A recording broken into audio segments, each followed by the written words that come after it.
हरे कृष्णा, राधे राधे।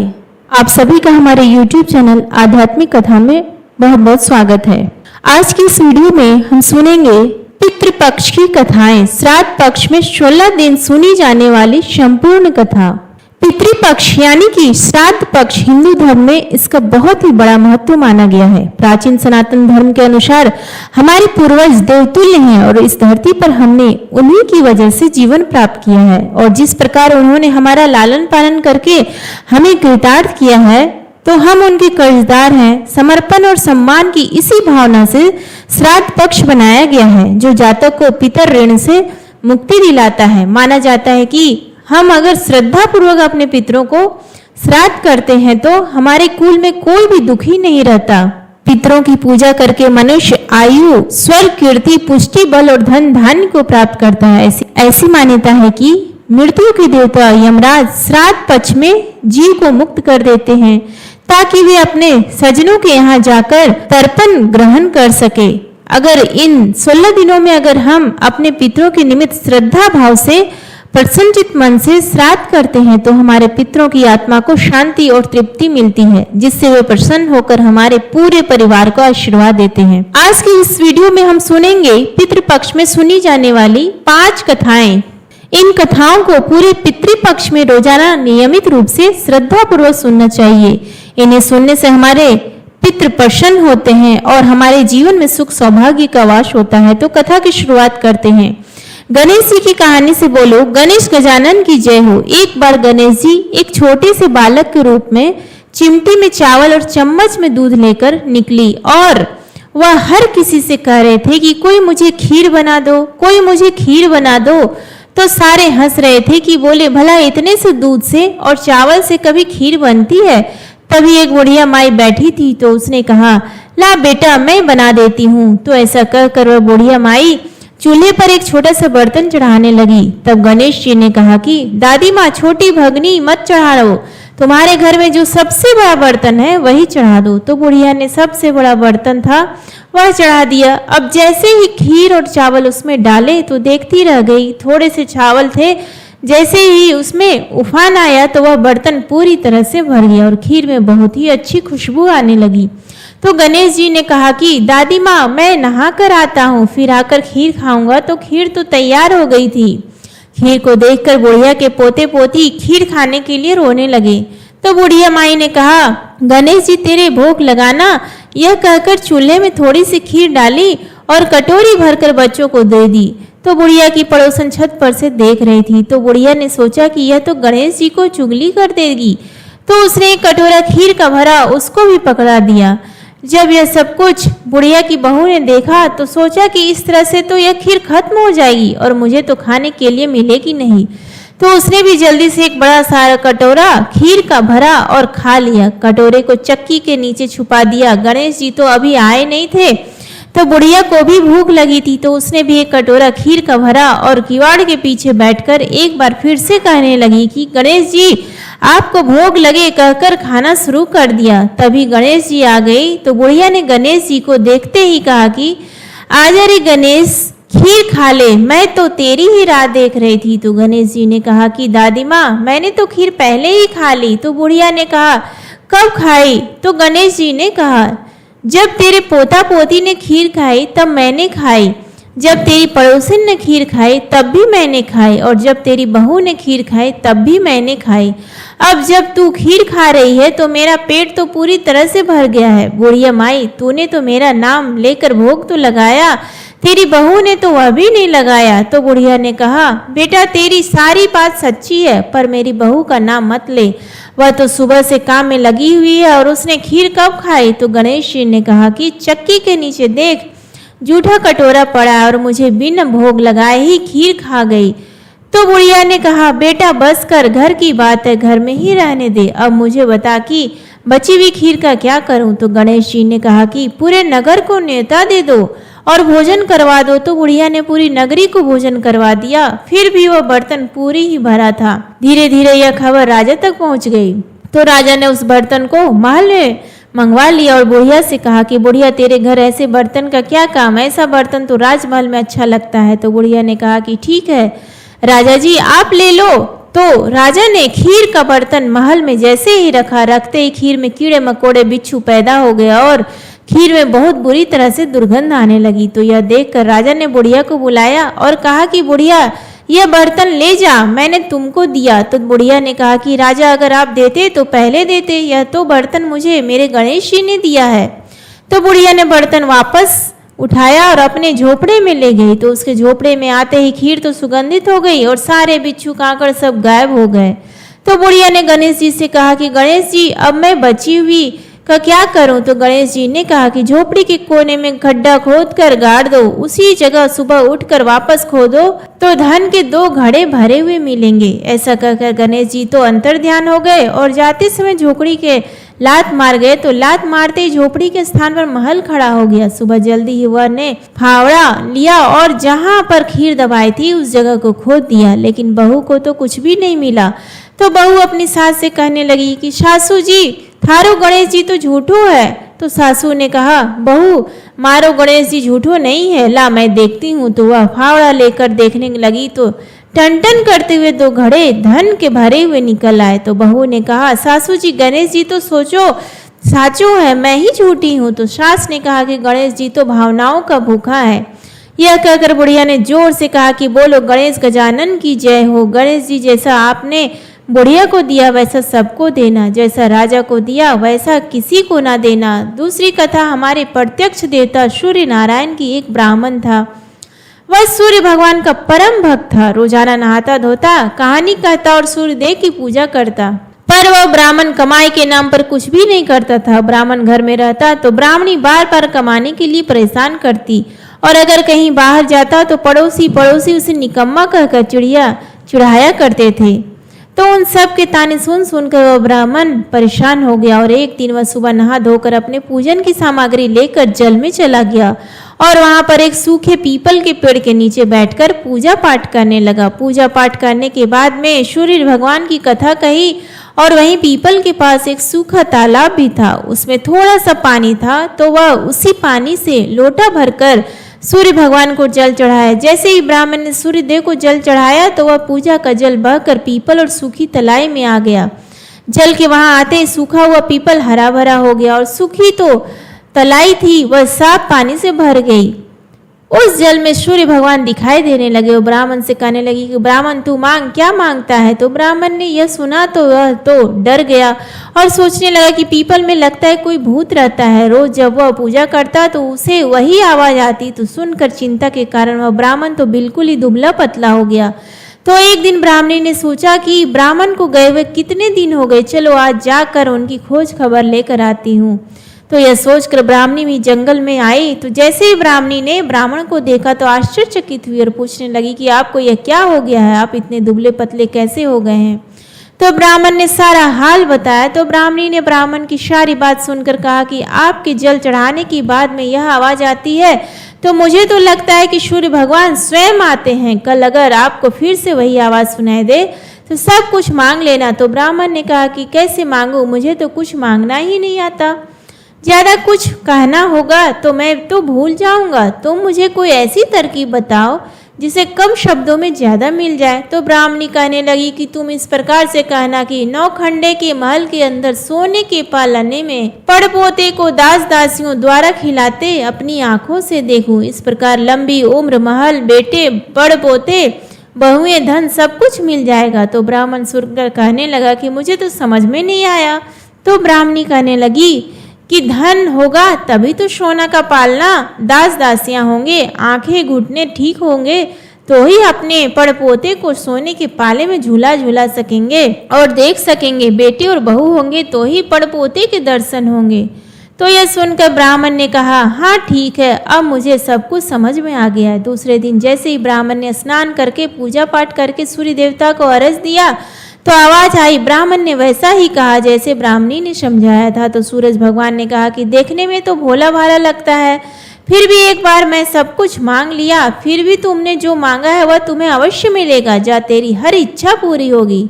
तो ब्राह्मण इस तरह का आशीर्वाद पाकर खुशी खुशी घर की तरफ चल पड़ा। घर आया तो देखा कि टूटी फूटी झोपड़ी की जगह एक नौखंडा महल खड़ा था।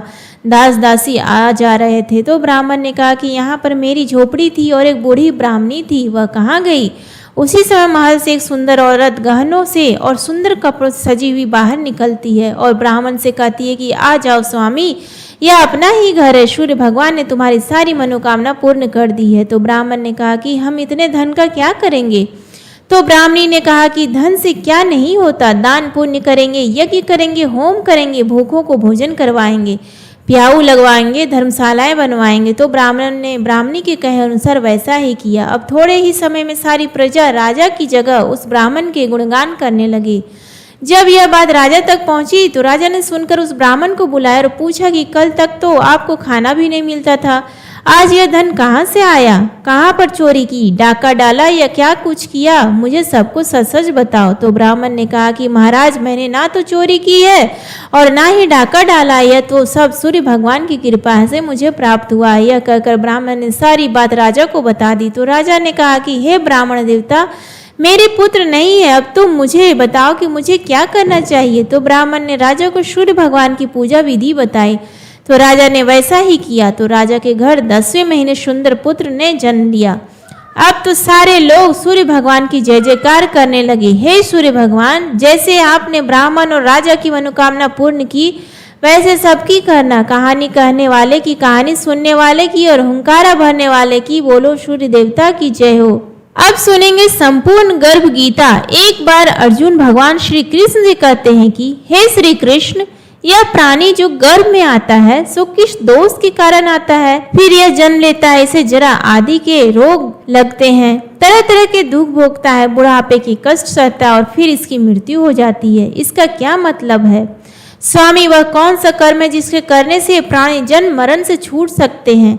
भगवान श्री कृष्ण कहने लगे कि हे अर्जुन, यह जो मनुष्य है यह अंधा और मूर्ख है, जो संसार के साथ प्रीति करता है। इसे भेजा तो कर्म करने के लिए, लेकिन यह सोचता है कि यह पदार्थ मैंने पा लिया है, वह मैं पाऊंगा, ऐसी चिंता इस प्राणी के मन से कभी नहीं उतरती। यह हर समय कुछ न कुछ पाने की सोच में रहता है, आठों पहर माया को ही मांगता है, इसलिए बार बार जन्म लेता है और मरता है और गर्भवास के दुख है। तो यह सुनकर अर्जुन कहने लगे कि श्री कृष्ण, यह मन तो मदमस्त हाथी की तरह है और तृष्णा इसकी शक्ति है। यह मन काम, क्रोध, लोभ, मोह और अंधकार के वश में है। इन पांचों में अहंकार सबसे बलवान है। सो कौन से यतन है जिसके करने से मनुष्य का मन वशमी हो जाए? तो श्री कृष्ण भगवान कहने लगे कि हे अर्जुन, यह मन निश्चय ही हाथ की तरह है, तृष्णा इसकी शक्ति है। मन इन पांचों के वश में, अहंकार इनमें सबसे श्रेष्ठ है। हे अर्जुन, जैसे हाथी अंकुश से वश में होता है, वैसे ही मन रूपी हाथी को वश में करने के लिए ज्ञान रूपी अंकुश जरूरी है। अहंकार करने से यह जीवन नरक में पड़ता है। तो अर्जुन कहने लगे कि हे श्री कृष्ण, कुछ तुम्हारे नाम के लिए वैरागी वन खंडों में फिरते हैं और कुछ धर्म करते हैं। इस विषय में कैसे मालूम पड़े कि जो वैष्णव है वो कौन है? तो यह सुनकर श्री कृष्ण कहने लगे कि हर अर्जुन, जो मेरे नाम के लिए वनों में फिरते हैं वे सन्यासी कहलाते हैं, और जो सिर पर जटा बांधते हैं तथा भस्म लगाते हैं उनमें भक्ति नहीं है, क्योंकि वे अहंकार से घृत होते हैं। इन लोगों को मेरा दर्शन दुर्लभ है, वे अपने जीवन में कभी भी मेरा दर्शन और आशीर्वाद नहीं पा सकते। तो अर्जुन कहने लगे कि हे श्री कृष्ण, वह कौन सा पाप है जिसके करने से जवानी में ही किसी की स्त्री मर जाती है, और वह कौन सा पाप है जिससे ही माँ बाप से पहले पुत्र मर जाते हैं, और कौन से पाप से व्यक्ति ना पूछकर सुनकर भगवान श्री कृष्ण कहने लगे कि हे अर्जुन, जो आदमी किसी से कर्ज लेता है और वापस नहीं लौटाता, इस पाप से उस आदमी की स्त्री मर जाती है, और जो किसी की अमानत को नहीं लौटाता उनके पुत्र मर जाते हैं। जो किसी का कार्य करने का वचन देकर उसका कार्य समय पर पूरा नहीं करता, तो इस पाप से वह नपुंग हो जाता है। यह सबसे बड़े पाप होते हैं। तो अर्जुन कहने लगे कि हे श्री कृष्ण, किस पाप से मनुष्य रोगी रहता है तथा किस पाप से गधे का जन्म पाता है? स्त्री का जन्म तथा टट्टू का जन्म भी किस पाप से होता है, यह भी मुझे बताओ। तो यह सुनकर कृष्ण भगवान कहने लगे कि जो मनुष्य कन्या दान करते हैं और इस दान का मूल्य लेते हैं, वे मनुष्य सदा ही रोगी रहते हैं। कन्यादान करें तो साथ में कुछ दान दहेज अवश्य देना चाहिए, ना कि सामने वालों से इसका मूल्य लेना चाहिए। जो लोग सामने से इस कन्यादान का मूल्य लेते हैं वे मनुष्य सदा ही रोगी रहते हैं। जो विश्व विकार के वास्ते मदिरा पान करते हैं वह टट्टू का जन्म पाते हैं, जो झूठी गवाही देते हैं वे स्त्री का जन्म पाते हैं, जो लोग रसोई बनाकर पहले आप खा लेते हैं और बाद में परमेश्वर के नाम पर दान करते हैं वे बिल्ली का जन्म पाते हैं, जो मनुष्य अपनी झूठी वस्तुओं का दान करते हैं वह स्त्री का जन्म पाते हैं, झूठी चीज़ों का दान करने वाला मनुष्य अपने दूसरे जन्म में स्त्री का जन्म पाता है और वह स्त्री दासी होती है। अर्जुन कहने लगे कि हे श्री कृष्ण, पाप के बारे में तो आपने मुझे आज पूरा विस्तार से बता दिया, लेकिन कुछ और भी है जो मैं आज आपसे पूछना चाहता हूँ। कई मनुष्यों को आपने खूब सारा धन दिया है, तो उन्होंने कौन सा पुण्य काम किया है कि कई मनुष्यों को आपने हाथी घोड़े रथ आदि दिए हैं, तो उन्होंने कौन सा महान पुण्य किया है वह भी मुझे बताओ। तो श्री कृष्ण भगवान कहने लगे कि अर्जुन, जिन्होंने सोने का दान किया है उनको हाथी घोड़े वाहन मिलते हैं, जो परमेश्वर के निम्न कन्या दान करते हैं वह समृद्ध पुरुष का जन्म पाते हैं। तो अर्जुन कहने लगे कि भगवान, जिन पुरुषों की सुंदर देह होती है उन्होंने कौन सा पुण्य काम किया है, किसी के घर संतति है, कोई विद्वान है तो उन्होंने कौन सा पुण्य किया है। यह सुनकर कृष्ण भगवान कहने लगे कि जिन्होंने अन्न का दान किया है उनका स्वरूप सुंदर होता है, जिन्होंने विद्या का दान किया हो वह विद्वान होते, जिन्होंने संतों की सेवा की हो वह पुत्रवान होते। जो अर्जुन कहने लगे कि हे श्री कृष्ण, किसी को धन से प्रीति है, कोई स्त्रियों से प्रीति करते हैं, तो इसका क्या कारण है। तो श्री कृष्ण भगवान कहने लगे कि यह ज्ञान है, क्योंकि धन और स्त्री सब नाश रूपी है, किंतु मेरी भक्ति का कोई नाश नहीं है। तो अर्जुन कहने लगे कि हे श्री कृष्ण, राजपाट किस कर्म से मिलता है और विद्या कौन से कर्म से मिलती है, यह भी मुझे बताओ। तो कृष्ण भगवान कहने लगे कि जो जीव श्री काशी में निष्काम भक्ति से तप करते हैं तथा वहां पर देह त्याग करते हैं वह राजा होते हैं, जो गुरु की सेवा करता है वह विद्वान होता है। अर्जुन कहने लगे कि हे भगवान, किसी को धन अचानक बिना परिश्रम में किए मिल जाता है, तो कोई व्यक्ति सारी उम्र रोग रहित रहता है, तो उन्होंने कौन सा पुण्य किया है। कृष्ण भगवान कहने लगे कि जिन्होंने गुप्त दान किया हो उनको अचानक से ही धन मिलता है, और जिन्होंने परमेश्वर का कार्य और पराया कार्य संवारा हो, अपना कोई एहसान न जताया हो, वह रोग रहित होता है। तो अर्जुन कहने लगे कि हे श्री कृष्ण, किस पाप से कोई मनुष्य अमली होते हैं और वह कौन सा पाप है जिसके करने से मनुष्य पुष्टि होता है। तो भगवान श्री कृष्ण बोले कि जो पुरुष अपने गुरु की स्त्री से रमण करता है वह अमली होता है, जो गुरु से विद्या पढ़कर मुकर जाता है वह गूंगा होता है, जिन्होंने कुकर्म किया है वह पुष्ट होता है। तो अर्जुन कहने लगे कि हे श्री कृष्ण, किसी की देह में रक्त का विकार होता है वह किस पाप के कारण होता है। कोई दरिद्री होता है, किसी की आयु खंड होती है, कोई अंधे होते हैं, कोई पंगुल होते हैं, वह कौन से पाप से होते। कुछ स्त्रियां होती है जो बाल विधवा हो जाती है, उन्होंने कौन सा पाप किया होता है, यह भी मुझे बताओ। तो श्री कृष्ण भगवान कहने लगे कि हे अर्जुन, जो सदा क्रोधवान रहते हैं उनको रक्त का विकार होता है, जो आलस्य में डूबा रहता है वो दरिद्र होता है, जो कुकर्मी ब्राह्मण को दान देता है उनकी आयु खंड होती है, इसलिए हमेशा सुपात्र ब्राह्मण को दान देना चाहिए। जो प्राणी स्त्री को नंगी देखता है, गुरु की स्त्री पर कुदृष्टि डालता है, जिस आदमी ने गौ को या फिर ब्राह्मण को लात मारी हो वह अंधा और पंगुल होता है। जो स्त्री अपने पति को छोड़कर पराय पुरुष से संग करती है वह अगले जन्म में बाल विधवा होती है। जो अर्जुन कहने लगे कि हे श्री कृष्ण, तुम परम ब्रह्मा हो, तुमको मेरा बारंबार नमस्कार है। तुम्हें पहले संबंधी जानता था पर अब परमेश्वर के रूप में जानता हूँ। हे परम ब्रह्म, गुरु दीक्षा कैसे होती है, कृपा करके आज यह भी मुझे बताओ। तो श्री कृष्ण भगवान कहने लगे कि हे अर्जुन, तुम धन्य हो, तुम्हारी माता भी धन्य, जिनके तुम जैसे पुत्र ने जन्म लिया, जिसने गुरु दीक्षा के बारे में पूछा है। तो मैं आज तुम्हें विस्तार से बताऊं, ध्यान पूर्वक सुनो। अर्जुन, सारे संसार के गुरु जगन्नाथ है, विद्या का गुरु काशी, चारों वर्णों का गुरु ब्राह्मण और ब्राह्मण का गुरु सन्यासी है। सन्यासी उसको कहते हैं जिसने सबको त्याग करके मेरी भक्ति में मन लगाया हो, वह ब्राह्मण जगत गुरु है। अर्जुन, यह बात ध्यान देकर सुनने की, गुरु कैसा होना चाहिए, जिसने सब इंद्रियां जीती हो, जो मोह रहित हो, ऐसा गुरु करें, जो परमेश्वर के जानने वाला हो, उस गुरु की पूजा सब प्रकार से करें। अर्जुन, जो गुरु का भक्त है वही मेरा भक्त है। जो प्राणी गुरु सन्मुख होकर मेरा भजन करता है उनका भजन सफल है। जो प्राणी गुरु के विमुख है उनको सप्त ग्रह मारे का पाप है। गुरु से विमुख प्राणी का दर्शन करना भी योग्य नहीं होता है, इसलिए गुरु विमुख प्राणी के दर्शन करने से बचना चाहिए। जो गृहस्थ गुरु से विमुख हो वह चंडाल के समान है। जिस जगह मदिरा का भाड़ हो वह जगह अपवित्र होता है, चाहे वहाँ पर गंगा जल रखा हो वह भी अपवित्र होता है। इस तरह गुरु से विमुख का भजन करना भी अपवित्र होता है। उसके हाथ का देवता भी भोग नहीं लेते, उसके सारे काम निष्फल होते हैं। कुकर, शूकर, गद्र, काक, इन सब योनियों में सर्प की योनि सबसे बड़ी खोटी होती है। लेकिन इन सब से खोटा वह मनुष्य होता है जो गुरु नहीं बनाता। गुरु बिना गति नहीं होती है, वह अवश्य नरक को जाता है। गुरु दीक्षा बिना प्राणी के सारे काम निष्फल होते हैं। हे अर्जुन, जैसे चारों वर्णों को मेरी भक्ति करना योग्य है, वैसे गुरु की भक्ति और सेवा करना योग्य है। जैसे सब नदियों में गंगा श्रेष्ठ है, जैसे सब व्रतों में एकादशी का व्रत सबसे श्रेष्ठ होता है, वैसे ही अर्जुन सब सेवाओं में गुरु सेवा सबसे उत्तम होता है। गुरु दीक्षा बिना प्राणी पशु योनि पाता है, धर्म करता हुआ भी पशु योनि में फल भोगता है। अर्जुन कहने लगे कि हे श्री कृष्ण, गुरु दीक्षा क्या होता है? यह सुन भगवान श्री कृष्ण कहने लगे कि अर्जुन, धन्य है जन तेरा जिसने यह प्रश्न किया है। गुरु और दीक्षा दो अक्षर है, हरि नाम इन अक्षरों का गुरु कहलाता है। इन चारों वर्णों को जपना ही श्रेष्ठ है। अर्जुन, जो गुरु की सेवा करता है वह मेरी सेवा करता है, मेरी उस पर प्रसन्नता होती है। मैं हमेशा उसे आशीर्वाद देता हूँ, मेरी कृपा से 84 योनियों से छूट जाता है और जन्म मरण से रहित हो जाता है। वह कभी नरक नहीं भोगता। जो प्राणी गुरु की सेवा नहीं करता है वह 1.5 करोड़ वर्ष तक नरक की यातना भोगता है। जो गुरु की सेवा करता है उसको कई अश्वमेघ यज्ञ के पुण्य फलों की प्राप्ति होती है। जो अर्जुन, हे अर्जुन, आज मैंने तुम्हें बहुत ही महत्वपूर्ण बातें बड़े ही विस्तार पूर्वक बताई। तुम्हारा और मेरा यह संवाद जो भी प्राणी पढ़ेगा या सुनेगा उसे गर्भवास के दुखों से छुटकारा मिल जाएगा, यानी 84 योनि या कट जाएगी। जो भी महिला अपने गर्भ काल में हमारे इस संवाद को सुनेगा तो उसकी संतान सुपुत्र और ज्ञानी होगी। इसी कारण इस पाठ का नाम गर्भ गीता है।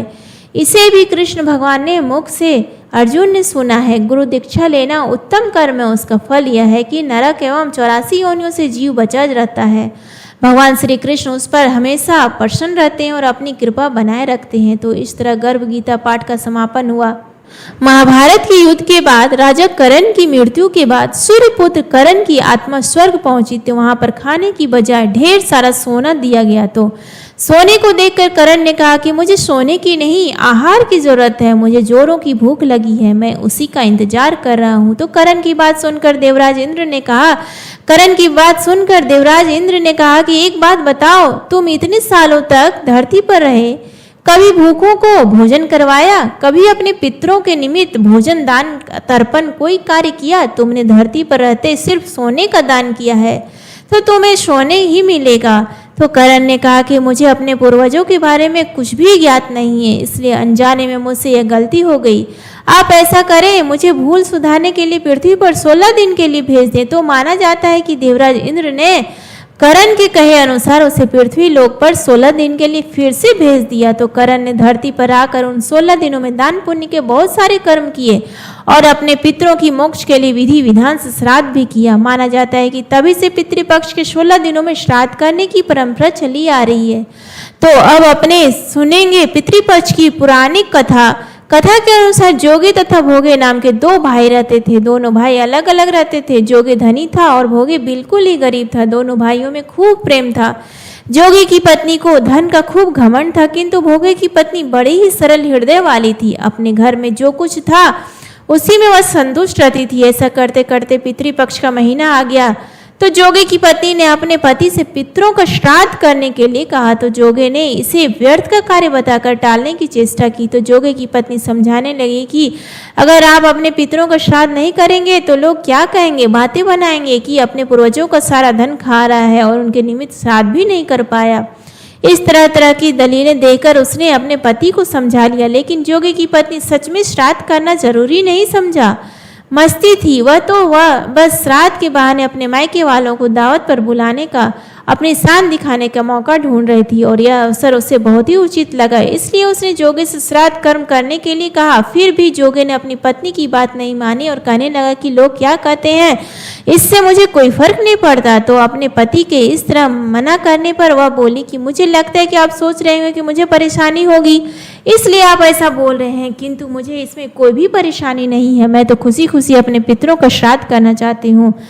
मैं जानती हूँ कि उस दिन काम ज्यादा होगा, लेकिन मैं भोगे की पत्नी को बुला लूंगी, दोनों मिलकर हम सारा काम कर लेंगे। तो उसका पति भोगे से बहुत ही प्यार करता था, इसलिए वह सोचने लगा कि भोगे तो बिल्कुल गरीब है, इसी बहाने परिवार आ जाएंगे और एक दिन भोजन कर लेंगे। ऐसा सोचकर उसने अपने पत्नी को श्राद्ध कर्म करने के लिए इजाजत दी। तो यह सुनकर जोगी की पत्नी बहुत ही खुश हुई और जैसे श्राद्ध का दिन आया उसने अपने पीहर न्योता भेज दिया और भोगे की पत्नी को बुलाने के लिए चली गई। वहां जाकर कहा कि चलो बहन, आज हमारे पूर्वजों को श्राद्ध है, हम दोनों मिलकर हमारे पूर्वजों के लिए भोजन बनाएंगे। तो यह सुनकर भोगे की पत्नी तो बहुत ही खुशी हुई और खुशी खुशी उसके साथ आ गई। पूरी श्रद्धा भाव से उसके घर आकर कामकाज में जुट गई। उसने रसोई तैयार की, अनेकों प्रकार के पकवान बनाए और सारे काम निपटाकर जोगी की पत्नी से बोली कि बहन मैं अब घर जा रही हूँ। उसने कहा कि ठीक है चली जाओ, लेकिन उसने भोजन के लिए नहीं कहा। अपने मायके वालों की आव भगत में मगन थी। तो थकी हारी भोगे की पत्नी अपने घर लौट आई, क्योंकि उसे भी तो पितरों का श्राद्ध अर्पण करना था। इस अवसर पर घर आई तो दोपहर हो चुकी थी। पितर भूमि पर उतर चुके थे। जोगे भोगे के पितर सबसे पहले जोगे के यहाँ गए तो वहां जाकर देखते हैं कि जोगे के ससुराल वाले भोजन करने के लिए जुटे हुए हैं और उनकी बहू उन्हें हंस हंस कर भोजन करवा रही है। पितरों का तो वहां पर कोई काम नहीं है, ना ही वहां पर हवन के लिए पंडित था और ना ही पितरों के लिए श्राद्ध निकाला गया था। यह देखकर वह बहुत ही दुखी हुए और दुखी मन से भोगे के घर जाकर देखते हैं कि वहां पर तो कुछ भी नहीं है। दोनों पति पत्नी उदास से बैठे थे और मात्र पितरों के नाम पर अग्यारी दे दी गई थी। तो पितरों ने उसकी राख चाटी और भूखे ही नदी तट पर जा पहुंचे। थोड़ी देर में सारे पितर वहां पर इकट्ठे हो गए और अपने अपने यहाँ श्राद्ध की बड़ाई करने लगे। तो जोगे और भोगे के पितर तो चुपचाप खड़े थे। तो दूसरे पितरों ने पूछा, अभी क्या बात हुई, आप ऐसे चुपचाप क्यों खड़े हैं? तो भोगे जोगे ने पितरों ने अपने आप बीती सुनाई और बताया किस तरह जोगे के यहाँ सब कुछ होते हुए भी रिश्तेदारों के साथ दावत उड़ाई जा रही थी और पितरों का नाम भी नहीं लिया गया। और भोगे का तो क्या कहे, वो तो बेचारा गरीब है। तो सारे पितर कहने लगे कि अगर भोगे समर्थ होता तो तुम्हें भूखा नहीं रहने देता, लेकिन भोगे के घर में तो 2 जून की रोटी भी नहीं थी, वो आपको कहाँ से श्राद्ध खिलाए? तुम्हें भोगे को धन प्राप्ति का आशीर्वाद देना चाहिए। तो जोगे भोगे के पितरों ने जैसे ही अन्य पितरों की बात सुनी तो उन्हें ठीक लगी और भोगे पर दया आ गई और वे अचानक से नाच नाच कर गाने लगे और भोगे के घर धन हो जाए, इस तरह कहते हुए सारे पितर वहां से चले गए। सांझ होने को आई, भोगे के बच्चों को खाने के लिए कुछ भी नहीं मिला। तो वह भूख से बिलखते हुए अपनी माँ से बोले कि माँ भूख लगी है। तो घर पर खाने के लिए कुछ भी नहीं था। तो उन्हें टालने के लिए उसकी माँ ने कहा, जाओ बेटा, आंगन में हांडी पड़ी है, जाकर सीधी कर लेना और उसके अंदर से जो भी मिल जाए बांट कर खा लेना। बच्चे दौड़ते हुए पहुंच गए, सीधा किया तो देखा तो वह तो सोने के मोहरों से भरी पड़ी हुई। दोनों बच्चे भागते हुए अपनी माँ के पास आए और बोले कि माँ वह तो सोने के मोहरों से भरी पड़ी हुई है। सुनकर उसकी माँ को आश्चर्य हुआ और भागकर हांडी के पास गई और देखा तो वह भी आश्चर्यचकित हो गई। अब भोगे घर आया तो यह देखकर वह भी बहुत खुश हुआ। इस प्रकार पितरों का आशीर्वाद से भोगे खूब धनवान हो गया। मगर धन पाकर वह घमंडी नहीं हुआ। दूसरे साल जब पितृ पक्ष आया तो श्राद्ध के दिन भोगे की पत्नी ने 56 प्रकार के व्यंजन बनाए, ब्राह्मणों को बुलाकर हवन करवाया और श्रद्धा पूर्वक अपने पितरों का श्राद्ध कर्म किया। उसके बाद में ब्राह्मणों को भोजन करवाया, यथा संभव दान दक्षिणा दी और अपने जेठ जेठानी को भी सोने चांदी के बर्तनों में भोजन करवाया। ऐसा करने से भोगे के पितर भोगे से बहुत ही तृप्त और प्रसन्न हुए, भोगे को खूब आशीर्वाद दिया, जिससे भोगे खुशी और संपन्न हो गया। इसीलिए कहा जाता है कि अपने पितरों के लिए जो भी कार्य करें उसे श्रद्धा पूर्वक करें। प्रत्येक व्यक्ति को इस पक्ष में श्राद्ध का कार्य अपनी सामर्थ्य अनुसार श्रद्धा पूर्वक करना चाहिए, क्योंकि हम अपने पूर्वजों के ऋणी होते हैं। हमें जीवन से लेकर धनदान तक हमारे पूर्वजों की वजह से मिलता है। तो यह था पितृपक्ष के दौरान 16 दिन तक सुनी जाने वाली संपूर्ण कथा। उम्मीद करती हूँ आपको आज का ये वीडियो पसंद आए तो प्लीज़ वीडियो को लाइक करें, शेयर करें और चैनल को सब्सक्राइब करें। धन्यवाद।